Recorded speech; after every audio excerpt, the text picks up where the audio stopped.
Cognitive बायस series की इस पहली वीडियो में आप सबका स्वागत है। कॉग्निटिव बायस कहते किसे हैं? जिन्होंने मेरा वो वीडियो नहीं देखा, अरे देख लो यार, बहुत अच्छा वीडियो इस पर बनाया है। आज जिस बायस को लेके मैं डिस्कस करने के लिए जा रहा हूं, मैं उसे एक्सप्लेन करूं उससे पहले मैं आपसे एक सवाल करना चाहूँगा।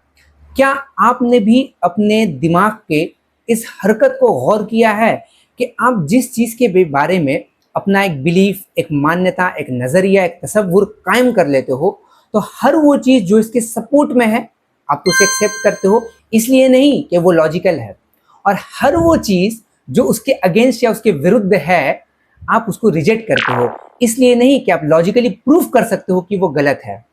अगर आपका भी दिमाग ये कारनामा अंजाम देता है तो आप इसमें अकेले नहीं हो। हम सबका दिमाग इसी तरह से काम करता है।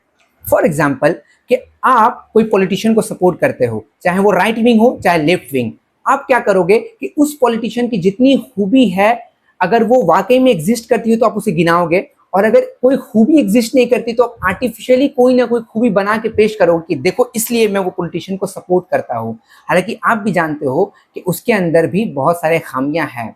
फॉर एग्जाम्पल, बहुत सारे ऐसे लोग हैं जो ये मानते हैं कि लव मैरिज करना अच्छी बात नहीं है। तो होगा क्या कि हर वो घर में जहाँ पर लव मैरिज के वजह से कोई डिस्टर्बेंसेस हो गया होगा या डाइवोर्सेस हो गए होंगे, तो वो क्या करेगा, उसी चीज़ को एज ए सपोर्ट लेकर आएगा और कहेगा देखो मैंने कहा था ना, love marriage is not good, देखो हो गया डाइवोर्स। हालांकि बहुत सारे अरेंज मैरिजेस में भी डाइवोर्स होते हैं, ये हम सबको पता है।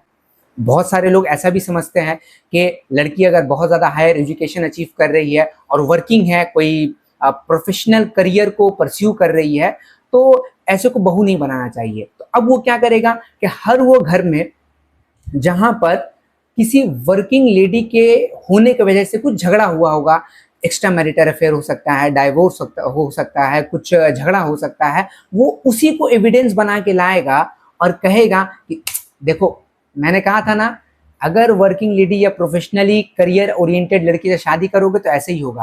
हालांकि आप भी जानते हैं बहुत सारे ऐसे घर है जहाँ पर लड़कियाँ वर्किंग नहीं है मगर उस घर का माहौल खराब है, वहाँ पर भी कॉन्फ्लिक्ट्स होती है। कन्फर्मेशन बायस आखिर हमें कैसे इफेक्ट कर सकता है? व्यक्तिगत स्तर यानी इनफरादी सतह पे ये हमें संकीर्ण या नैरो माइंडेड बना सकता है।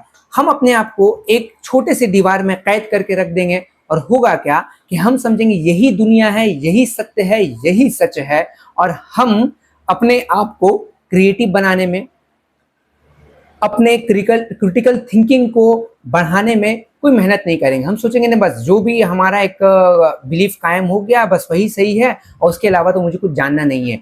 होगा क्या कि इसके वजह से आप बहुत सारे गलत डिसीजन अपने लाइफ में लोगे।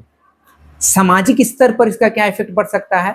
आपको बहुत सारे पॉलिटिकल पार्टीज, सोशल पार्टीज या कोई रिलीजन मिलकर एक पर्टिकुलर कॉन्सेप्ट या बिलीफ को आपके अंदर पैदा करने में मजबूर कर सकते हैं और आपको इस बात पर कन्विंस कर सकते हैं कि यही सत्य है। इससे समाज में रूढ़िबद्ध धारणा या तकियानुसी सोच पैदा होती है। अगर कोई इंसान इसके खिलाफ खड़ा होगा संस्कार करने के लिए, इस्लाह करने के लिए, रिफॉर्म करने के लिए, तो उसे हम लोग के वजह से बहुत सारे प्रॉब्लम फेस करनी पड़ जाएगी क्योंकि हम अपने आप को बदलने के लिए राजी नहीं होंगे। अगर आपने वीडियो इतनी दूर तक देख ही लिया है तो मैं आपको खाली हाथ कैसे जाने दे सकता हूँ। कन्फर्मेशन बायस को कम से कम करने के लिए क्या वो चीज़ है जो हम कर सकते हैं? देखिए, पहला जो काम है कि अपना जो नॉलेज और इंफॉर्मेशन का स्रोत है, जो सोर्स है, उसको डाइवर्सिफाई कीजिए, यानी उसमें विविधता लेके आ रही है। इससे होगा कि आपको समझ में आएगा कि बहुत सारी ऐसी चीज़ें हैं जो मुझे मालूम नहीं है, और जब भी आप नज़रिया कायम करोगे तो आप बहुत सारी इंफॉर्मेशन, बहुत सारी चीज़ को पढ़कर एक कोई तसव्वुर कायम करोगे। दूसरी बात, मान लीजिए कि आपने एक पर्टिकुलर पॉइंट ऑफ व्यू कायम कर लिया, तो आप क्या कर सकते हैं कि उसका क्रिटिकल एनालिसिस कर सकते हैं। इसका मतलब क्या होता है? आलोचनात्मक विश्लेषण, तनकीदी तज्जिया। इससे होगा क्या कि आप अपने ही नज़रिए को रिव्यू करते रहोगे। हो सकता है कि इस रिव्यू के दरमियान आप खुद ही अपने थिंकिंग में खामी, कोई कमी, कोई लूप होल आइडेंटिफाई कर लो कि आपको कोई दूसरा के समझाए कि आप गलत हो, आप खुद ही डिस्कवर कर लो कि हाँ, मेरे तसव्वुर में या मेरे सोच में ये गलती थी। तीसरा काम जो आप कर सकते हो कि जो भी लोग आपके नज़रिए से अलग या मैं कह सकता हूँ उसके अगेंस्ट में कोई नज़रिया रखते हैं, कोई मान्यता रखते हैं, तो आपका धर्म बनता है, आपका रोल बनता है कि आप उनको भी पढ़ो, उनको भी समझो। ऐसा हो सकता है कि वो गलत हो। अगर वो गलत है तो ऑब्वियस ही बात है, आपको अपने ऊपर कॉन्फिडेंस आएगा कि मेरा जो लॉजिक है वो ज़्यादा स्ट्रांग है। और ऐसा भी हो सकता है कि वो आपको गलत प्रूफ कर दे, तो इसमें भी आप हारे नहीं हो, इसमें भी आप जीत गए। क्यों?